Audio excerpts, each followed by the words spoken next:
بسم اللہ الرحمن الرحیم، حسبی اللہ و نعم الوکیل۔ جی دوستو، آپ دیکھ رہے ہیں سمارٹ لائف کاسٹ اور میں ہوں عاطف رفیق چودھری۔ تو آپ لوگوں نے سب نے ایک نظم اگر نہیں سنی تو اس کے چند اشعار ضرور سنے ہوں گے کہ ریاست ہوگی ماں کے جیسی، ہر شہری سے پیار کرے گی۔ تو یہ نظم جو ہے یہ اعتزاز احسن صاحب نے اسے لکھا، لیکن یہاں پہ حیرانی ہوتی ہوگی آپ کو کہ ایک ایسا شخص، کبھی کبھی باتیں تو وہ اچھی کرتے ہیں لیکن ایک ایسا شخص جو ہے جو اتنی خوبصورت نظم لکھ رہا ہے، وہ کیسے جو ہے پیپلز پارٹی کو ساری زندگی اپنی پیپلز پارٹی کو دے سکتا ہے؟ یعنی وہ شہری کے بنیادی حقوق کی بات کر رہا ہے، وہ بتا رہا ہے کہ ریاست ہوتی کیسے ہے۔ وہ ایک پڑھا لکھا شخص ہے اور کئی حلقوں میں کریڈیبل بھی ہے، لیکن جناب یہ کیوں ہے ایسا؟ کیوں؟ اس کی وجہ یہ ہے کہ یہ جو آپ کے ملک میں سسٹم چلتا ہے، یہ جو کمپنی بہادر ہے، یہ ہمیشہ سے یہ چاہتی ہے کہ آپ ہیرو بنیں۔ آپ جناب اشفاق احمد صاحب کی طرح بھی آپ کا نام ہو، آپ کا نام جناب عمران خان کو یہ پوری اسٹیبلشمنٹ ہیرو سمجھتی رہی ہے۔ ان کا باپ ضیاء الحق جو ہے وہ بہت زیادہ عمران خان کا چاہنے والا تھا۔ یہ چاہتے ہیں کہ آپ ان کے نیچے لگ کر غلاموں کی طرح ان کی ہر بات میں ہاں ملاتے جائیں، پھر آپ کو ہیرو بھی مانیں گے، پھر جو ہے آپ کے ساتھ چلیں گے بھی۔ اور دوسری مجبوری جو ہمارے پاکستانیوں کے ساتھ ہوئی وہ یہ ہوئی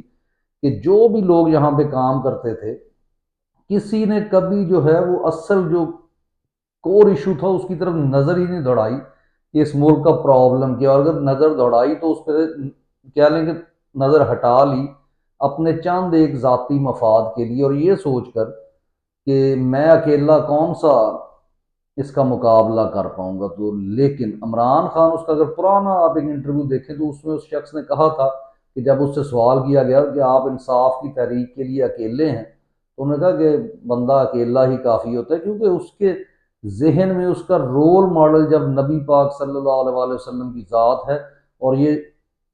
جو پیغمبروں کا شعار رہا ہے کہ ان کو سوائے اللہ کے اور کسی پر امید نہیں ہوتی، وہ بھروسہ کرتے ہیں تو اللہ پر کرتے ہیں، اور اللہ تعالیٰ بار بار قرآن میں کہتے ہیں کہ میرے اوپر بھروسہ کرو۔ تو ایسا شخص ان کے لیے ان کے گلے کی ہڈی بن چکا ہے۔ بہرحال چاند ایک خبریں اور اس پر میرا تجزیہ۔ سب سے پہلے جو میں نے یہ ریاست کی بات چھیڑی، تو اسلام آباد میں سب سے پہلے تو آپ کو تعریف کرنا ہوگی ایمان مزاری کی کہ اس بچی نے ان خبیث لوگوں کے خلاف وہ ڈٹ گئی ہے، اور یہ جو 2 نمبر لوگ ہیں ان کے خلاف وہ آواز اٹھا رہی ہے۔ وہ بیچارے پسا ہوا جو طبقہ ہے، جن کے بزرگوں کو اٹھا لیا گیا، جن کو یتیم کر دیا گیا، بلوچستان کے لوگ ان کے ساتھ کھڑی ہے۔ اور اگر وہ کہتی ہے نا کہ جناب یہ بی ایل اے کے ساتھ لڑنے والی جو فوجی ہیں یہ بھی شہید نہیں ہے، تو اس پہ بات ٹھیک کر رہی ہے، کیونکہ ان کے کیا مقصد ہے کہ یہ کون سی جماعتیں، وہ ایک بات کر رہے تھے اس دن کہ جو بندہ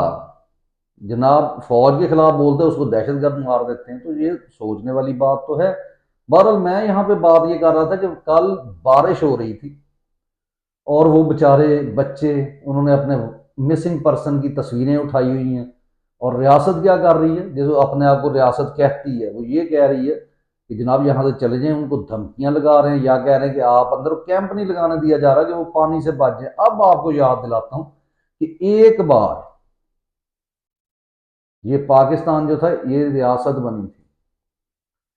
اس نے وہی کردار ادا کیا تھا کہ ریاست ہوگی ماں کے جیسی، لیکن وہ کب ہوئی اگر آپ کو یاد نہیں ہے تو میں یاد کروا دیتا ہوں۔ یہ بات ہے جناب 12 نومبر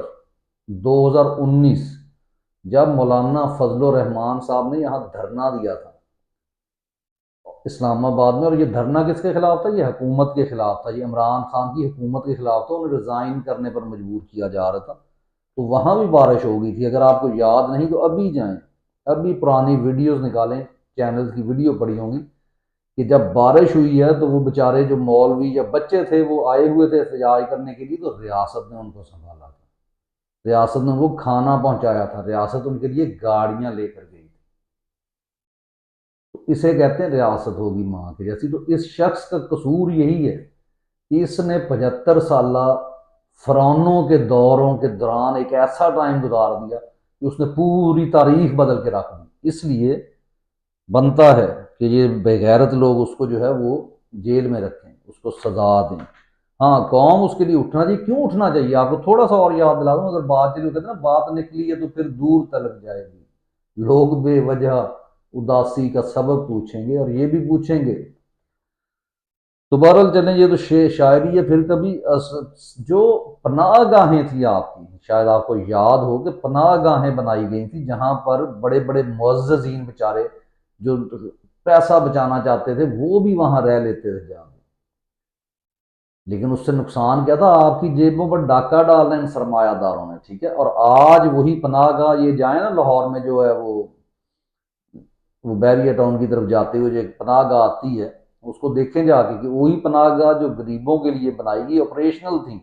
وہاں پہ کھانا اور بڑا خیال رکھا جاتا تھا کہ کھانا خراب نہ ہو، پرانا نہ ہو، وہاں پہ بستر خراب نہ ہو۔ تو وہاں پر جناب صرف سرکاری گاڑیاں آپ کو پارک ہوئی نظر آئیں گی۔ یہ آپ کا پاکستان نہیں، یہ ان بے غیرت لوگوں کا پاکستان ہے۔ پھر صحت کارڈ، پہلی دفعہ آپ کے 76 سالہ زندگی میں پہلی دفعہ ایک جو صحت کارڈ تھا وہ اس طرز کا تھا جو آپ کو بہترین ممالک میں جو ہے ملتا ہے، اور اس کو بھی آپ کو یاد ہوگا کہ مریم نواز نے اور ان فوجیوں نے مل کر جو ہے اس کو ختم بھی کیا۔ پھر احساس کفالت پروگرام جو کہ بہت مجھے پسند تھا، کہ جہاں پر بیچاری خواتین جن کی انکم کم تھی اور ان کا کوئی سہارا نہیں تھا، تو ان کو جو ہے وہ کفالت کی جاتی تھی اور ریاست کفالت کرتی ہے۔ احساس نشو و نما پروگرام جو عمران خان صاحب نے کہا تھا کہ یہاں اس قوم کی نشو و نما نہیں ہونے پاتی کیونکہ ان کو کھانا پراپر ملتا ہی نہیں ہے، کیونکہ ہمارے ملک میں کیا ہے کہ والدین بیچارے صرف روٹی پوری کر لیں، وہ کہاں سے فروٹ لے کے آئیں، وہ کہاں وہ غذائی قلت کو پورا کریں۔ تو وہ بھی ایک پروگرام بنایا گیا تھا تاکہ احساس نشو و نما پروگرام کے نام سے، اور لنگر خانے کی آپ کے ساتھ بات ہوگی، گرین پاکستان کی بات ہوئی، یہ وہ لوگ کرتے ہیں جنہوں نے پاکستان میں رہنا ہے، جنہوں نے جناب یہ اپنے جرنیل جو ہیں جیسے باہر جزیروں پہ چلے جاتے ہیں جہاں سے لوٹ مار کے انہوں نے بھاگ جانا ہے، ان کو گرین پاکستان سے کیا؟ وہ کہتے ہیں سنجیاں ہو جان گلیاں دے وچ مرزا یار پھر وہ پنجابی شعر ہے نا کہ کتی مرے فقیر دی جڑی چوں چوں نت کرے، ہٹی سڑے کراڑ دی جتھے دیوار رات بلے، تے دو چار مرن گوانڈنا تے رہندیاں نو تاب چڑھے، تے سنجیاں ہو جان گلیاں دے وچ مرزا یار پھرے۔ تو جناب یہ جو مرزا یار ہے نا آپ کا، کیا کہتے ہیں، جو فیلڈ مارشل ہے، یہ چاہتا ہے کہ گلیاں سنجی اور کی ہوئی ہیں، نہ آپ جناب کوئی بات کر سکتے ہیں، نہ آپ فلسطین کے حق میں نکل سکتے ہیں، نہ آپ اپنی آزادی کے لیے گفتگو کر سکتے ہیں، بس وہ کہتا ہے کہ سنجیاں ہو جن گلیاں دے وچ مرزا یار پھرے۔ تو جناب وہ سید یار صاحب جو ہے اس کے درمیان پھر رہے ہیں، اور ہمارا فیاض الحسن چوہان صاحب نے کہا تھا کہ مجھے فخر ہے اس شخص پہ، کیونکہ وہ فیاض الحسن چوہان بھی بے غیرت اسی طرز کا اور ایسے ہی گھرانے سے اس کا تعلق ہے، اور آ کے 2 نمبری کرتا ہے، بے غیرت شخص جی۔ اس کے بعد کچھ اور خبریں ہیں، تو یہ تو بار وہ چیز تھی نا کہ جب یہ کام ہوگا جب ریاست کیسی ہوتی ہے آپ کو سمجھ آ گئی ہوگی میرا خیال میں۔ اب اس کے بعد کراچی میں جناب چھت گرنے سے 2 ہلاک تھے اور 3 لوگ زخمی ہو گئے ہیں۔ اسی طرح پنجاب میں بارشوں کی وجہ سے 37 ہلاک اور 90 زخمی ہو گئے ہیں۔ تو جناب اگر ریاست ماں کے جیسی ہو نا، کراچی میں جتنا خون نچوڑا ان لوگوں نے، جتنا وہاں سے پیسہ کمایا، آج بھی کما رہے ہیں، آج بھی امریکہ میں وہ باقاعدہ ایک تقریب ہوئی ہے اور اس میں یہی کہا گیا کہ یہ پورٹ کے اوپر جو ہمارا بزنس ہے، یعنی ان کی نظریں ہیں یہاں پہ، کتنا پیسہ نکلتا ہے اور کتنا یہ لوگ جو کبھی کہا جاتا تھا کہ کراچی کبھی پورے پاکستان کو بھوکا نہیں مرنے دے گا، اور آج کراچی میں لوگ بھوکے مر رہے ہیں، اس لیے کہ یہ جو لوگ ہیں نا، یہ باوردی ملازم، یہ اپنے پیٹ پالتے ہیں۔ یہ وہ آپ کو یاد ہوگا چیئرمین واپڈا کا اربوں روپیہ وہ لے کر بھاگ گیا، اسی طرح باجوہ صاحب لے کے بھاگ گئے۔ تو یہ جناب ان کی دہاڑیاں لگی ہوئی ہیں، بس جہاں سے پیسہ کماؤ اور اس ملک سے دفع ہو جو یہ ہے، تو یہاں پر چھت گر جائے، یہاں بارشوں سے نقصان ہو جائے۔ جب آپ نے وہ بلڈنگز ہی نہیں بنانی، ہر ملک میں ہوتا ہے کہ ایک بلڈنگ کی، آپ کراچی میں جائیں ذرا کبھی ایسٹیمیٹ لگائیں، خود نکلیں پاکستانی، ایک ایک عمارت کا جس کی عمر جو تھی، کہا گیا تھا جب اس وقت بنی تھی کہ یہ 30 سال ہے، اس کو 50 سال ہو گئے جناب۔ اس لیے یہاں پہ تو کچھ بنانا نہیں، انہوں نے تو وہ بیلجیم میں جزیرے بنانے ہیں، انہوں نے جناب وہ دنیا میں جا کے پیسہ کمانا ہے، اور باقی یہ جو ہے وہ اپارٹمنٹس ہیں ان کے لنڈن میں، وہ وہاں چلے جائیں گے رہنا۔ تو میں نے آپ جیسے لوگوں نے نا، تو ہمارے اوپر یہ چھتیں ہی گرنی ہیں۔ اور ویسے بھی وہ شعر ہے کہ اتنا خوف ہے لوگوں کو چھت گرنے کا، صحرا میں بھی ہاتھ اٹھائے جی اگلی خبر ہے کہ شہباز شریف صاحب نے جناب اتھارٹیز کو حکم دیا ہے کہ وہ کسانوں کو آسان قرضہ دیں، یعنی یہ وہ منافقت ہے، یہ وہ کیا کہتے ہیں نا لگڑ بگڑ قسم کا بندہ ہے جس کو یہ دوسرے لگڑ بگڑ لے کے اور ہمارے سروں پر اس کو مسلط کر دیا، اس بے غیرت شخص کو۔ یعنی تم کسانوں کو آسان، میں نے ایک دفعہ پہلے آپ کو کہا تھا کہ یعنی یہ جیسے بتایا نا کہ یہ پلاٹ ہیں، یہ امریکن اڈا ہے، یہ فلاں چیز ہے، تو دوست پوچھتے تھے کہ لوگ کیا ہیں؟ لوگ ان کے لیے جناب کسٹمرز ہیں۔ یعنی آپ نے جب ایک قبضہ کیا ہوا تو اپنی مصنوعات، اپنا پیسہ کمانے کے لیے جو انہوں نے پورے کاروبار کے اوپر قبضہ کیا، تو وہاں پہ کسٹمرز بھی تو ہونے چاہیے نا جن کو یہ سیل کرنا ہے۔ تو اب کسٹمرز کا نقصان کر کے، یعنی ان کسانوں سے گندم میں نقصان کروا کے، ان کی اور فصلوں میں نقصان کروا کے، جو آپ کو سارا کچھ پہلے بتایا جا چکا ہے کہ کس طرح امپورٹ اور کبھی ایکسپورٹ کر کے، اور پھر اپنے کسانوں کی جو فصلیں ہیں ان کو سستی کر کے، ٹھیک ہے۔ تو اب ان کو کیوں دیا جا رہا ہے پیسہ؟ تاکہ ان پر بھی شکنجہ کس دیا جائے کہ یہ بھی جو ہے اس سے نہ نکل سکیں۔ تو ان کو دیا جا رہا ہے کہ دوبارہ محنت کرو اور ہمارے لیے کام کرو۔ وہ جیسے فرانس میں انقلاب آنے سے پہلے یہی ہوتا تھا کہ ان کا 99% لوگ جو ہے وہ، سوری 99 کہہ رہا ہوں، 95% لوگ محنت مزدوری کرتے ہیں، صرف 5% لوگوں کا پیٹ پالنے کے لیے۔ تو یہ ہو رہا ہے جناب۔ اور اس کے بعد ہے ہمارے ایک ایڈیٹر صاحب ہیں جناب ڈان اخبار کے، انہوں نے ایک ایڈیٹوریل لکھا ہے، کیا کمال انہوں نے بات کی ہے کہ Pakistan and its economy need to shift to digital technology. بالکل ایسے ہی جناب ہونا چاہیے، لیکن سچ بولنے کی ہمت لائیں۔ وہاں پہ آپ جو ہے founder of P T I لکھ کر بات کرتے ہیں، یعنی کرج تمہارے اندر ہے نہیں، مورل کرج نہیں ہے، یہ بھی بے غیرت لوگ ہیں۔ یہ اخبار نکالنا چھوڑ دو اگر تمہیں جو سچ بات کرنے کی اجازت نہیں ہے۔ یہ جو تم نے بات کی اکانومی کیسے آپ شفٹ کریں گے بھی ڈیجیٹل کے اوپر؟ ہاں دنیا اس طرف جا رہی ہے، آپ کا ہمسایہ ملک جہاں پہ وہ بے غیرت علی محمد خان بات کرتا ہے نا بغیر کسی یعنی ریزن لاجکس کے کہ لال قلعے کے اوپر جھنڈا لہرا دوں گا، تو اس کو یہ بتایا جائے کہ بے غیرت وہاں پر ہے ڈیجیٹل کے اوپر، وہ اپنی ہر چیز کو ٹرانسفر کر رہے ہیں۔ آپ لوگ جو ہے جناب آپ تو خوش ہوتے ہیں، وہ جیسے ہی عمران خان نے زمینیں وغیرہ ان کو ڈیجیٹل کرنے کی کوشش کی، تو جیسے ہی اس کی حکومت کی تو کتنے شہروں میں پٹواریوں نے ایک دوسرے کو جو ہے مبارکبادیں دی، اور آپ لوگ بھی اس میں شامل تھے، ٹھیک ہے۔ تو اس لیے کہاں ملک یعنی ڈیجیٹل اکانومی جو شفٹ کرنے کا مطلب یہ ہوتا ہے جناب کہ آپ تو ابھی آپ کوئی چیز ڈیجیٹل کریں گے تو اس کے ساتھ ہی تو جناب آپ کا آ جائے گا کہ آپ جھوٹ بول رہے ہیں، یہاں پہ بھی آپ کا فراڈ ہے، یہاں پہ بھی آپ کا فراڈ ہے، اور آپ تو ڈیجیٹل دہشت گردی کی ٹرم بھی آپ لے کر آئے ہیں۔ تو اس لیے ایسی باتیں نہ کریں جناب ایڈیٹر صاحب، وہی کام کریں جو آپ کو ملا ہوا لفافہ صحافی بنے، ٹھیک ہے جی۔ پھر اس کے بعد ہے اسلام آباد پالیسی ریسرچ انسٹیٹیوٹ نے جناب ایک ریسرچ کی ہے اور بہت زیادہ اس کو پروپگیٹ کیا جا رہا ہے۔ اس کا ریسرچ میں کیا انہوں نے کہا ہے کہ has depend the political division.